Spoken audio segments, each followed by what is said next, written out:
Hey guys, remember Empire Season 2, Episode 14, Time Shall Unfold, and I was really looking forward to this episode. It really seemed like last week we were really starting to head in a direction where things are actually going to start happening, and things aren't just going to be short-term consequences. It looked like things were actually going to happen in this episode, and yes, things are happening, definitely, and I really did enjoy this episode. One of my favorites this season, though I do not understand the ending of this episode at all. I mean, if you guys saw my tweet and my rating for this episode, I literally just I have no idea what the hell just happened, but let me just get into it, because there is a lot to get into. Was this episode perfect? No, there were some things that I didn't love about this episode. For example, the very first scene, I had no idea what that had to do with.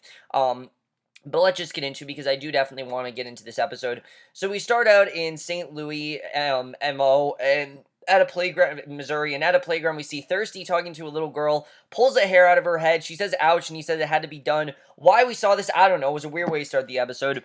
Rhonda then talks to Anika about how she stopped thinking someone pushed her down the stairs, and again, they're really leading us to believe that Anika's the one that pushed her down the stairs. Just the more and more this goes on, that's really what I'm thinking. Andre shows up to see Rhonda. She asks if he's staying with the Reverend. He says he's not going to church and is at a hotel but is on meds, and says he didn't think Rev Price would understand what he's going through, because what he's going through, it isn't something that really I think the Reverend can help him with. I mean, it's a very tough situation, and Andre asks her to rent a new apartment together with no bad memories, and Rhonda asks them what, and he says he misses her or they'll ride or die, and she says it's not been that way a long time. As we know, she wanted to leave. As we know at the end of last week's episode, she said, I'm going to leave, I don't want to come back, but you can see that he does want to tell her, look, we can still be together, we can move past this, and Andre wants to know what he has to do to get her back. Rhonda says that they need to want the same thing, which they don't. Rhonda clearly wants to move on, while Andre doesn't want to move on, and that's something that, they don't want, and she wants them both at and want the same thing. So they then hear Anika vomiting. Rhonda runs in worried that was something they ate, and Rhonda says it's not food, then says she can tell her after what happened to them. Rhonda asks if she's pregnant, and Andre wants to know who the father is. She doesn't answer, but then she does say Hakeem, and obviously they're floored, and basically right away, I like that was a great way to start the episode, but I do like where Andre and Rhonda are headed. That Andre clearly does want to get them to make up and, get back to the way things were, but Rhonda, after everything that happened, she just doesn't, I don't really know if Rhonda's ready to move past this. So Lucious is having a viewing party for his video with powerful people. He gets a lot of congratulations, and a majority shareholder says that they want him back in charge. And Lucious says the board decided, but the shareholders tell him that they have to be heard. And I think we genuinely got a reason as to why Lucious stopped going after Hakeem. As we know, it seemed like he was going to go after him, but now it seems like, he's not. And he says if the board wants him to serve, he'll do it. Cookie comes over. He sees the cleanup from the party. Lucious walking out one last woman, and Cookie says he crossed the line and asks why he had a house full of white people. And obviously Cookie's really pissed because of the whole situation with Freda and not knowing what was going on with her. He says he was winning their hearts and minds. Cookie says she wants to know what he's up to since she's trying to get the family back together, which I like that Cookie is trying to do that. She wants the family to get back together, which again, a little out of character considering everything that happened with Lucious, but I feel like Cookie just wants to move past it. She wants to move past it. She wants their family to just be happy, and even though their family I don't think will ever be the way that Cookie wants it to be, she does want to get things back to normal. And basically, she says Freda Gatz, aka Gathers, is an issue, and Cookie says that, he killed her father, and Lucius says he was nowhere near him when he died.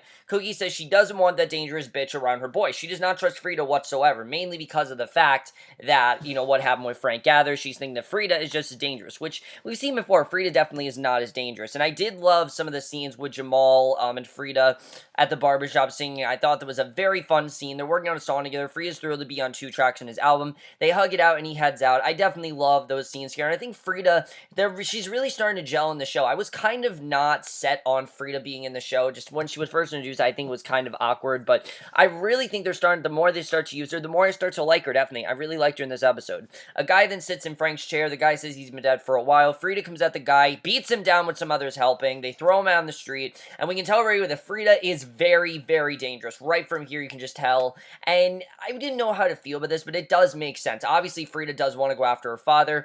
Freda wants to kill the man, and you can tell right away that, when Freda finds out Lucious did, I mean, the thing is, Freda's been working with Lucious, so we don't really know how she would react if she found out Lucious killed Frank. I don't really know how she'd react.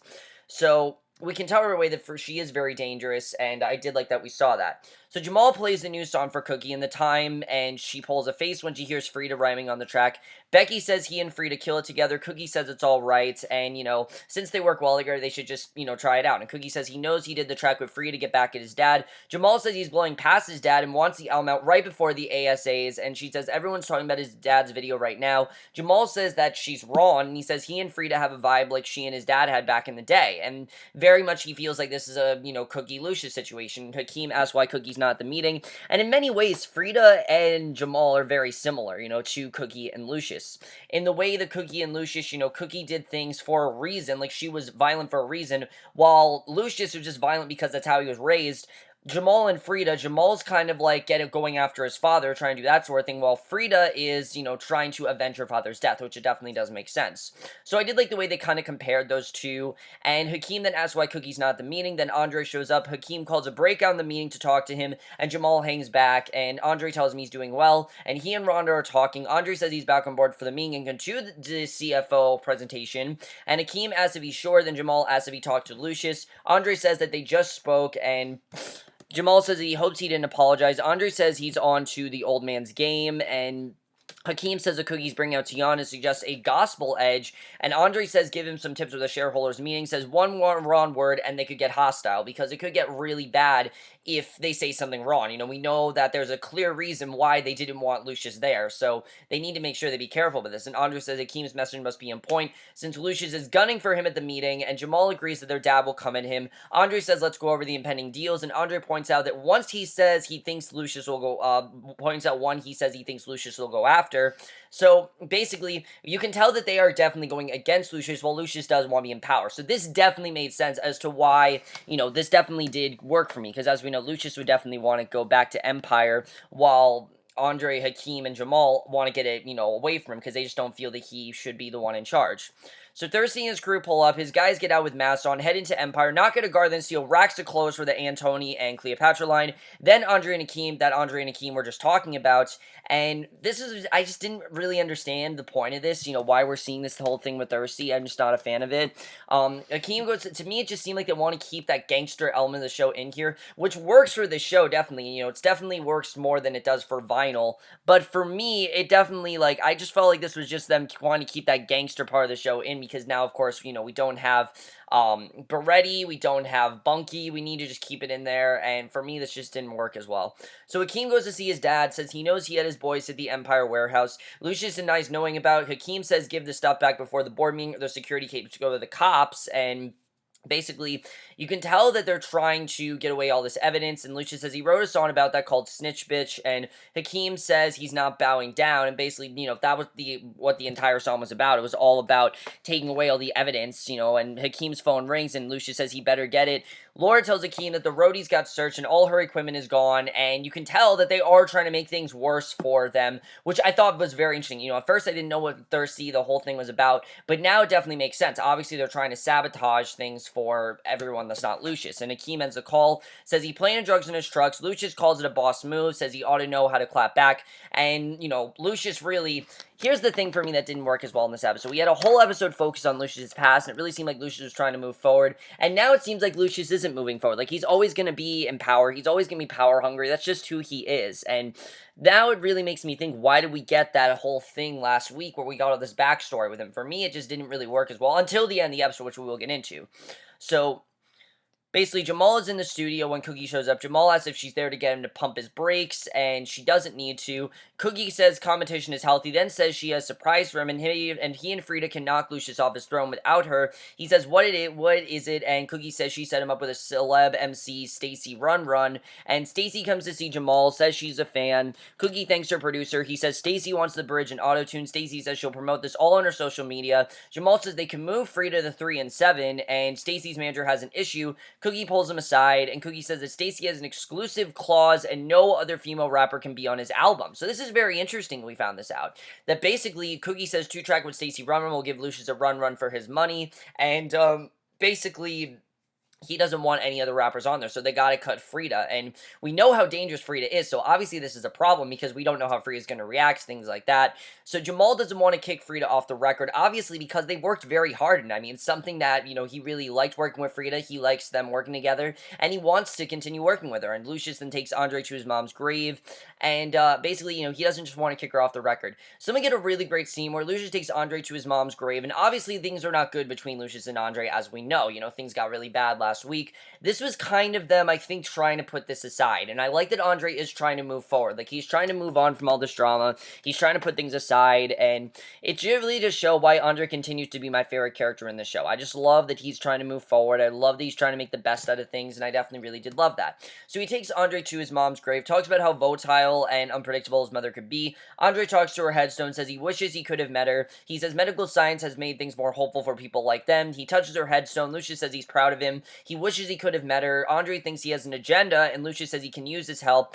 Andre says he won't betray his brothers. He's just not going to do that. Andre's struggling. Lucious says he knows it's hard to worship a god that lets his baby die, and says he has to have faith in himself. Lucious says they all want Empire to be great, and Andre says he wants them all to be better, and Lucious says being his mother's son gave him a lot of gifts, but also did a lot of damage, and Lucious says he and Andre can fix a lot of that, and asks if they're good. Andre considers, and you're wondering, is Andre actually going to team up with Lucious? Which it would make sense. I mean, they both are going through very similar circumstances. They both have had things that they can't move on from.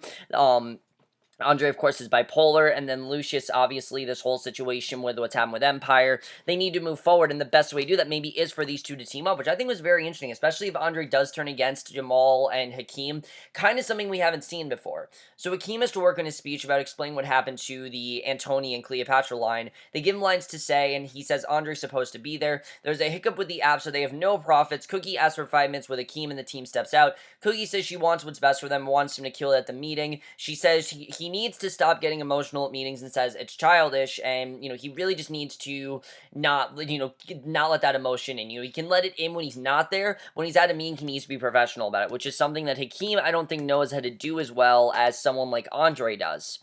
So Jamal finds Freda, well, someone like Jamal, I mean, basically, Jamal finds Freda in the studio, tightening up the verses for their song. Jamal says it's dope. She says she hopes Mama Cookie likes it. Jamal says he has news and says that Cookie will set him up to do a song with Stacey Run Run, and Freda likes it. Then he breaks the news about the exclusive contract, and Freda says it's cool, and she isn't really upset about it, because, she understands she can't really change it, and Jamal says they don't have to stop this. Freda says he can't choose her over Stacey since she's worldwide. She tells him to do him and win and don't worry about her.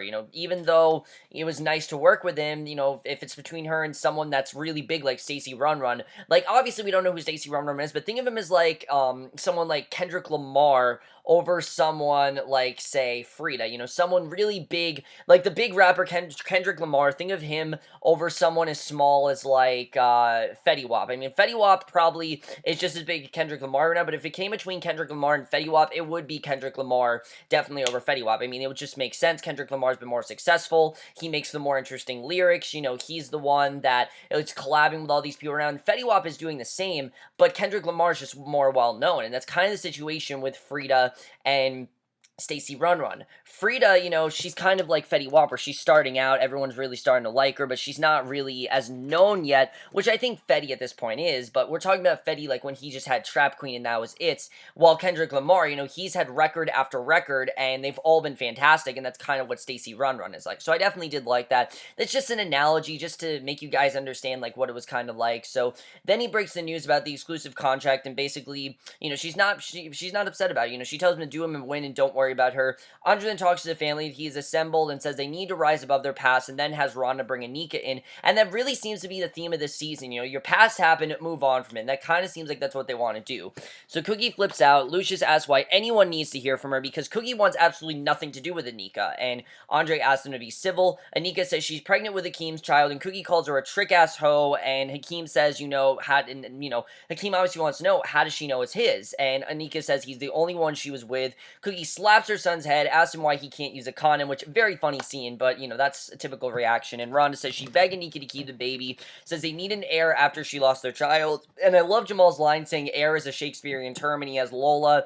And then Lucious reveals that he found Lola, and her DNA tested to be Marcus Jones' kid, and actually not his. So Which I thought was very interesting we found this out, because we had that whole revelation that, it was Lucious's, but it just makes more sense here. The CNA said it wasn't his, and Lucious didn't for sure know that it was his kid. He just thought that it wouldn't have been Jamal's, it would have been his. And Lucious says sorry to Jamal, then approaches Anika and asks what she wants. So that very quickly gets Lola out of the story, which I thought worked. It worked for me. Even though that episode was so great, it just seemed to work here. So Lucious says sorry to Jamal, then approaches Anika, asks what she wants. She says something priceless. Cookie says to write her a check, and Anika says she wants her child to have a family, and Cookie says goodbye. And Anika says she played a role in the animosity, takes responsibility for her actions, then says she's trying to make amends and hopes they will consider it, and she really just wants to move forward. But again, you don't know if she's the one that pushed Rhonda down the stairs, so everything she says is kind of shady right now, because I don't really know if we can trust her. So Hakeem is floored. Anika then walks out with Rhonda. The family ponders this news. Tiana then opens the Empire shareholders meeting. The shareholders love her performance, and she takes a bow. Cookie then takes the stage and then says Lion Dynasty's under the Empire Baron. That song, which is about to hit 2 million in sales, is money in all in their pockets. Cookie then introduces Hakeem. Anika comes home, finds Lucious at her place. He brought her a stuffed lion and says he's returning the favor of a surprising visit. Lucious sits and she asks what took him so long. He says he wants her to take her vitamins, deliver the baby, go to Hakeem, and he'll give her 10 million. I like that he actually does want to help her. He says, look, I do want to help you with this baby. He's even going to give her money. Like, he's perfectly fine with her having this baby. And she says no thanks. She said if she wanted his money, the lion heir would be worth more than that. She says she told him what she wants, and he says she slept with Beretti, and then she says no, then says he cheated on her with Cookie and broke her heart. And I love this scene with Lucious and Anika, because they really do have a lot to do with it. I mean, obviously the last time they talked, we know what happened. I mean, Lucious kind of gave her that offer, and she never really agreed to it, and ever since then, things have been really rough between these two. And he says to not blame him for her actions, and Lucious says he said his piece and says don't take the offer. He says don't make her get ugly. Anika says she's having a son and will do what she has to do. She says she never dimed on him to the FBI. Lucious asks what she knows about him that they would care about, and she says 5 years of being with him, living under his roof, and working with him means she knows a lot. And basically, because of that, they could really go to her for a lot of information. Lucious says it sounds like a threat, but he knows better, says be careful. He says a lot of women don't survive childbirth, and he walks out, and, Rhonda was an example of that. She had a miscarriage, of course, and basically he walks out, and Hakeem then leads the meeting, talks about Swiftstream, then answers questions, and a few investors ask him why he hasn't released new music. Hakeem said he's been busy watching after their money, making sure they don't go broke, then says he has music coming soon. Then Lucious is there and speaks up. Of course, also, as we know, Cookie did have a miscarriage, at one point, and did not have, Andre for a while. Then she eventually did have Andre, we know that. And basically, Lucious then speaks up. Lucious asks what he thinks are the 5 biggest challenges facing the music industry over the next 10 years. And Hakeem roused off several very accurate answers, which I thought were good answers, what he had. And Lucious then says Empire scrapped a concert tour. Lucious talks about a teacher from Dallas stands her up. He talks about her buying school supplies out of pocket and she needs her dividends. Then Lucious brings up the clothing line. Lucious says that there was a security breach under his watch, and Hakeem says that he can't take over the meeting because it's just his meeting. It's not Lucious's meeting. But of course, we know that Lucious likes to monopolize the conversation around himself. So Lucious says he heard there was a problem with the Swiftstream app, and Rhonda asks if Andre did this. He says this is how they get back to us and kisses her cheek. Lucious accuses him of and I love that he says this is how we get back to us, because this is how they work together.